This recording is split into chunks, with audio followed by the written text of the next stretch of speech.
Hey guys, how are you? Welcome back to a typical winter day in my garden. You can tell the snow is gone, which is already really nice, but we had a lot of rain and a cold wind picking up from the north.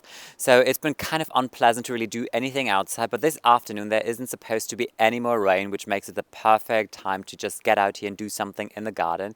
You could tell I've already started cutting back a couple of days ago, actually, when the weather was quite nice.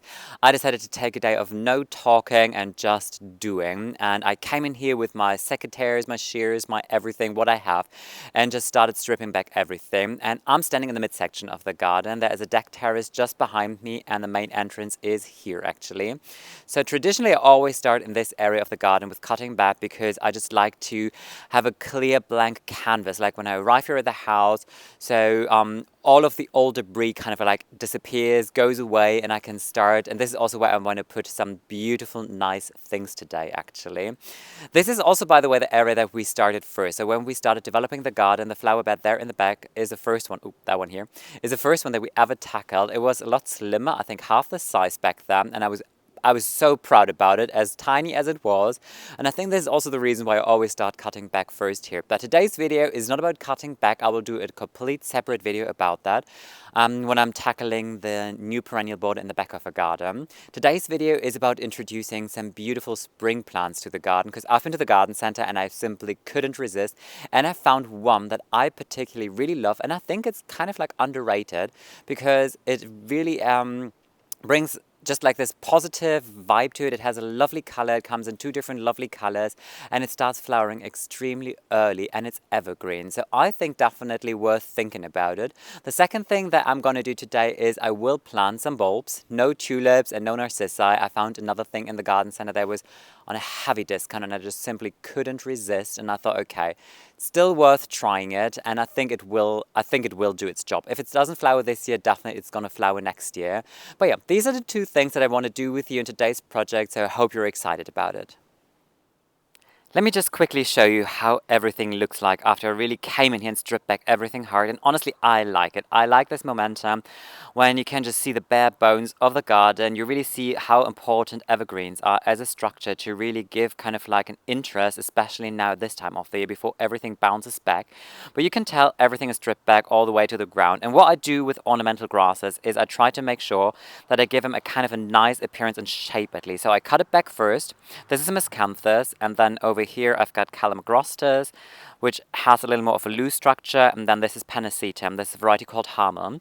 So what I do is I go in here with my secateurs first, and then I just really cut it back, and then I come in again with the electric shears and give it this dome shape. So for the time being, up until the new fresh growth comes, they are these kind of nice brown spheres in a way, half domes sitting here. And I think this looks actually quite alright. It's not like when you feel like, oh, it's like looking dead or anything. It's just ready for new life to burst out. And what you can see as well is that some of the bulbs that I put in here already pierced through the ground. So these are white hyacinth. So in this entire midsection of the garden, I have drifts of white hyacinth sitting here, and I'm always amping up my game. So next to one plant that I want to put into the garden, I've bought 7 more white hyacinth waiting here, and then you can already tell this is what I really want to focus on in today's video.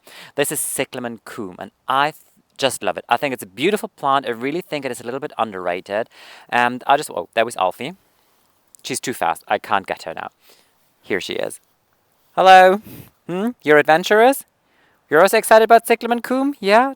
Do me a favor, don't eat it, because cyclamen coum is poisonous. This is the one thing that you should know about it, but Alfie in general doesn't really munch on plants, which is a good thing. So this should be a good one. But yeah, this is what I want to do, start planting with you these things in this part of the garden, and then we go to the back and start planting some alliums. I found 5 cyclamen coum in the garden center. To be fair, not even in the garden center, on a market square, because this is one of those plants I find it quite challenging to find them in the garden center. I don't know what it is. Maybe because they're not so popular. Most likely you'll find them online in quite a good variety and range. They come in different colors. They come in all different shades of pink. I have a darker pink variety that I'm going to show you in a second as well. And then this light pink one, which I really love. Very delicate, light pink flowers, and then darker towards the center here. They also come in tones of white and pink, all kind of shades in that area, which I think are very nice for spring. So I have, as I said, 5 plants of them. When it comes to cyclamen, as kind of a lot of the spring plants, they like to grow in partly shade, which means they are perfect to underplant any kind of shrubs. Because in the springtime, when they come to flower, they get all the sun and the energy that they need to thrive, because the shrubs don't have any leaves. And then in summer, when the temperatures are heating up, then they are protected and sheltered by the foliage covering them, which they actually do need. A lot of spring plants, they appear in spring and then they kind of like disappear after they've stopped flowering, basically. But cyclamen are one of those beauties that are evergreen. So you will always have this wonderful growth of fresh leaves, and a lot of them have variegation going on, and so do these ones here. This is also why I think they're very interesting and might be a really lovely addition to any kind of garden. I tried to underplant them, or I want to underplant this little lilac here. This is a dwarf lilac, which I tried to prune in a round shape, similar to the one that is standing just there at the terrace. And the one at the terrace I have already underplanted with a darker variety of the cyclamen. And since this is the driveway and the main entrance of the house is just in the back of you, I think this is a nice area to put some more spring beauty, because they start flowering right in February, March time, maybe even earlier, depending on your weather conditions. So I think that they're really just a lovely addition to a garden. So this is what I want to do, just try and sprinkle them out here and then put them in. The nice thing about cyclamen is they do tend to naturalize quite well, which is really beautiful. Alfie is really distracting me right now. Alfie, what are you doing? Where's your stick? Give me your stick, come on. Hold on a second. Okay, how to keep a dog busy. There you go. All right, that works for 5 minutes, I'm telling you. That gives me enough time, but still. So what I want to do is put them in here underneath this beautiful dwarf lilac, because as I said, it doesn't have any foliage, any leaves yet. And then when summer comes, it will give a good protection for the cyclamen here as an underplanting. Cyclamen, they do spread naturally really nicely, which is a nice thing. I'm going to show you in a second as well. I knew that they do, but I wasn't prepared that they do so well and so early. Like, I planted my first 5 or 6 over there a year ago, and they already spread, which is absolutely beautiful to see. When it comes to the soil condition, cyclamen in general, they do like neutral soil, but they do like lime. So if you are growing cyclamen, for example, and you end up with a lot of leaves but no flowers at all, what happens is that they don't get enough lime. Same thing applies to hellebores, by the way. So what you can do if you come across that, just add a little bit of lime, work it into the soil. If you don't get a hand on lime, what you can do as well is you just take your shells from your eggs and you make sure that you grind them really small to a powder, and then you just like sprinkle the powder around it and work it in with your garden fork as well. That works absolutely fine as well. So those are the 2 things that you can do. All I'm going to do now is try and sprinkle it out a little bit, so I have a nice little patch going on here, and I think even on both sides probably. I need to see, because there are some hostas in here as well. The last one I'm going to see in a second. But I feel this is going to be really, really cute, because also the lilac flowers in this like pinkish lilac-ish kind of tone, which is a really beautiful color, something that I really appreciate. And all I need for the project, honestly, not a lot. I just have, as always, whatever I plant, I feel, I have my organic bone chips here that I use. I have my favorite garden shovel, and then you don't need anything else to do this, which is really lovely. So all I do is just come in here, dig around, and last year I've already improved the soil in this area, so it is nice and lofty and fresh. Absolutely great. This is also what cyclamen likes, by the way. It doesn't like to sit too dry or too damp. Oh, there goes a flower, but a lot are still coming all the way to the base. I can tell you, a lot and a lot of flowers. A little bit of starting fertilizer, that's all it is. And then I just always plant things level. Shouldn't sit idle, or it shouldn't be buried in a deep hole or anything. And this is all there is. And this one I'm going to do with the other ones as well. And then I'm also going to focus on my hyacinth and find a nice home for them. So this is the one thing I'm going to do now quickly. Just get all of these planted, and then I show you how it looks.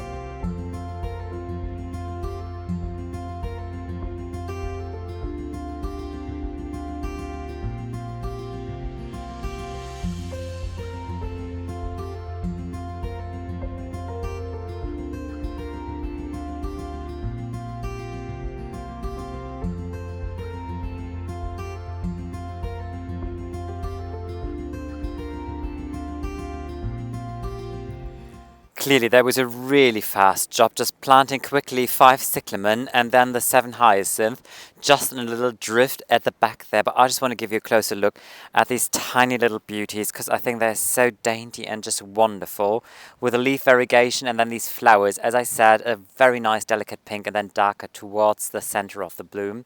Really beautiful, and I really know like it's so cheerful when you come back home and you see these first dots of color in a garden where everything is kind of like brown and beige. It's so important to really introduce these first hints of color. So what I want to do is just show you here underneath that other dwarf lilac that I have next to the terrace. I underplanted last year, as I said, and how they are looking. So they are a darker variety and they just come into flower. I can see more and more blooms pushing through. Really wonderful as well, a lot darker, more kind of like brilliant in color. But what excites me even more is this. All these tiny leaves that you can see here are the offspring from last year. So they clearly loved their lives. They were self-seeding. So happy about it. And I can't wait to see until they're really growing into this lovely carpet and really have this carpet of color forming underneath here. So joyous. So that was the first part of the video, and as you can see, the sun decided to come out a little bit. So glorious. There's still a cold wind, but at least it kind of looks nice and it feels nice just to feel the sun on your skin a little bit again. Would be nice if it was warm, but I know those days are bound to come very soon. You know what just happened? Once I was done with the planting, I was kind of like, where's Alfie? And I was just like calling for her name, and then I heard her running around. I was like, well, clearly she's running and I can hear her, but she's not on our property, and she was on the neighbor's property. So there were holes in the fence facing towards the neighbor's property, and I had a little bit of a panic moment because they have a farm there, so they have like tractors and heavy machinery running around sometimes. So I was just like, oh my god. I just quickly grabbed a roll of chicken wire and just really tried to find as many holes as I can, just crawling behind the hedge basically. So I need to have an eye on it that she doesn't go there too often or at all actually now. So keep your fingers crossed and I managed to find all of the holes. But what we're going to do now, you, I and Alfie, we all go to the back of a slope because this is where I continue planting some bulbs with you now. I'm at the back of a slope now with you guys, and haven't I just said 1 minute ago how beautiful it is that the sun comes out? Well, I've jinxed it clearly because we just had a rain shower. So I just set up everything and then the sky just opened. So I grabbed everything, ran back inside. So now's the second attempt. I think it's going to work out because I really want to get these bulbs planted today. And I think I already said what I'm going to plant with you today. So I got a really good bargain on some alliums, and here they are. I've got 8 bags of them, and 1 bag contains 25 bulbs, which is really nice because it's 200 bulbs in total, and it gives me a great opportunity to plant 3 wonderful drifts here. So as you might imagine, 1 bag contains 25 bulbs, and if you're familiar with alliums, these are not these big bountiful balls that you sometimes know. This is a variety that has really smaller ones, smaller flowers, so they're definitely better if you plant them in big masses and big drifts, and this is exactly what I plan on doing. I'm sitting kind of like on the second layer of the slope. It's a little difficult to count sometimes here with these terraces. So I want to put 1 nice big drift here, then another one at the 3rd layer, and then 1 at the 4th layer. So in theory, when they all come to flower and to bloom, I have like these nice drifts meandering over the slope, and I think this is going to be really nice and beautiful. And especially since the back of a slope is supposed to be an extension of the back garden, and in the back garden my color scheme is mixing tones of red and purple. So this will be a lovely addition to the area here. When I started working on the slope here, and I think I even said it in one of my previous videos, I wanted to keep the space more free-spirited and don't plan out everything so much and just explore, and I still want that in a certain extent. But in the past month, I just went back basically and just looked at some of my old photos and just looked at some of my old plantings and how things were working. And I just came to the conclusion that whenever I had a general plan, or just like a guideline at least, my planting schemes were more successful. And this is why I did a little bit of a planting plan. And it looks like a doodle of a 5-year-old child, so don't judge it, but it just helps me. So this is kind of like, yeah, this is the right side. What I just did to just see how I distribute color and texture, when what blooms, and how things are working out. And honestly, I'm happy I've done it like this because I could see suddenly that I was planting a little too much red maybe, and that I was really missing this element of blue and purple in here if I really want to play with this entire thing of like mixing blue and red and everything together. So this is a good thing maybe for you as well. It doesn't need to be a masterpiece of art, but sometimes it is just really helpful and beneficial, because then you see how things are coming together. And especially since I was ordering so many seeds and so many onions and I'm planting so much, I was kind of like seeing, okay, did I order too much? Does it all make sense? And since I did the plant, I know, yeah, it makes sense. And all those seeds that I'm actually sowing, I'm really going to utilize them in here and in the upper garden. So it was really a good support for me, actually. So let's start with the alliums and the sowing. So I've already opened one bag so I can show you how they're looking. As I said, they are best when you plant them in big drifts, because those are very small. These are really itty bitty tiny bulbs here. And as with most of the bulbs, these already have a first shoot actually coming, so it doesn't get any easier planting than these. But let me find another one. So this doesn't have any shoot yet. So same applies with most of the bulbs, I would say. If you're not really sure, pointy side is always up and the base is always what goes down. If you're not sure, just put them on the side so that the pointy side is kind of like laying horizontal, because then you're always sure when the pointy side goes down on these, this is bad, because most likely nothing is really going to happen. They won't thrive. I just checked the back of this package here. Most packages, they come with a quite good instruction how to plant them, how deep to plant them, how much you want to space them apart, which I don't really do. I always put them a little closer because I really want to go for big impact. So this is the one thing that I don't really follow on these packages here. But even here it shows you like that the point goes up and that you should plant them about 5 centimeters in depth. Because the rule of thumb normally is with tulips and with hyacinth, no, not hyacinth, with tulips and with narcissi, if you don't know how deep to plant them, you go twice the depth as high as the bulb is actually. But here the bulb is maybe like 1.5 centimeters, so this is more like 3 to 4 times the depth, but it's quite easy. Bulbs like these, the best and easiest thing on how to plant them is if you just dig a trench, and this is what I'm gonna do, because then you can really put them in there nicely and evenly, and you kind of know where to plant them and how to plant them. So I'm still gonna mulch the area over again, because last year I had all of my dahlias here, and this year is going to be a little different. But I looked at my planting scheme and my plan, and I roughly know what goes where. So what I'm going to do now basically is that I'm going to dig a trench here,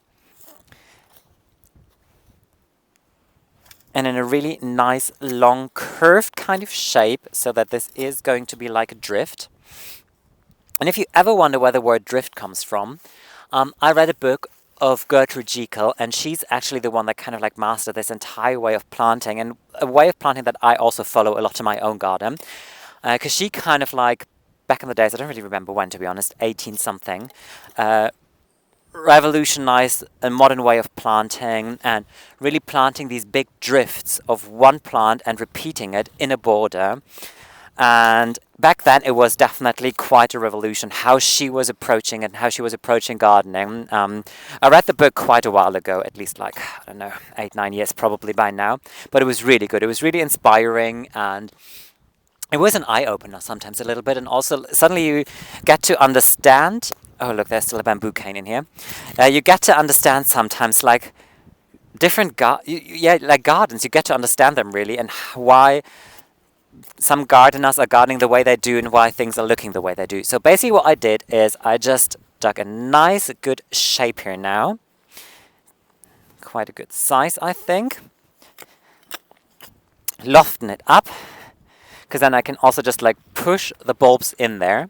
And basically what you can do is you just take your bag and you just sprinkle them in here. And the white thing that was flying away there was just like the skin that is like outside of the bulb. And what I'm doing now is I just push them in and distribute them nice and evenly. Because here I'm not really going for this like super naturalistic look, to be honest. Normally when you plant like tulip bulbs or something, what you can do as well, you just take them in your hand, you throw them up, and wherever they land, you just plant them. But here I'm really just going for a different kind of look. I'm really going for this big drift and not so naturalistic look. So this is what I'm doing it like this. This is all I'm going to do now. I'm just going to spread them out and see how many I can get in here. Maybe just elongate the shape a little bit. In the meantime, I think I'm just going to, what I always do, just take the camera, film what I'm doing, put some nice music under it, and fingers crossed that I get all the bulbs in still today.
I got all the alliums in and I couldn't be happier. 200 bulbs in the ground and it was really about time. This was the one project that I was really longing to do and that needed to be done, and it's great. One quick word about alliums is that you could also use them in your vase as cut flowers, and they are actually really pretty to use them, but alliums belong to the onion family, and if you cut them, they will smell like onion in your house, like in your vase. And if the flower doesn't smell like onion, the water definitely will start smelling like it. So if you're really sensitive to smells, this is the one thing that you might want to consider. But even if you don't want to put them in a vase, they're just great structural plants, really architectural, with these spheres floating above your planting. And I think no garden should be without them. So I'm really excited to share with you how they look like. One more thing that I completely forgot to mention in the beginning of the video, I wasn't just like clearing up yesterday, I also did some sewing. So I continued and I was sewing my poppies in modules. In my last video where I was already talking about the poppies, one person commented, which is a fact, that poppies don't like to be transplanted. They do a lot better when you do direct sowing into the ground, but I've done some research before, and apparently how it can work is if you sow your poppies in plugs, so in separate modules, and put those roughly in the area where you want to put them. And then if you transplant them, it should work. So this entire business of just like putting them in a seed tray, separating them, this is not working out well at all. But if you give them a start immediately in a single module and then you just transplant that where it should go, and you let them thrive in roughly in the area where they should grow, then it might work. I'm trying it anyways. Now I'm going to keep you posted. I still have a lot of seeds left. Poppy always come with a lot of seeds in each package. So what I might do is I still might do some direct sowing as well, just to see the comparison even. Might be quite interesting as an experiment, because I really want to have the poppies. They're beautiful, like so tall, and these beautiful flowers, and especially the seed heads. I think this is almost like the best thing about a poppy. These great architectural seed heads, I absolutely love them. But yeah, that is it for today's video. I'm just really happy with the progress that I made. Just so happy to get some spring color into the ground, and that the alliums are planted. That was really, yeah, that really needed to be done in order to get them going so that they thrive. You could see some of them already had some green shoots. So that's it for today's video. I hope you have fun. Hope you enjoyed it. I love to share each and every single garden moment with you guys, and I hope to welcome you in my garden very soon again. Up until then, take care. Bye.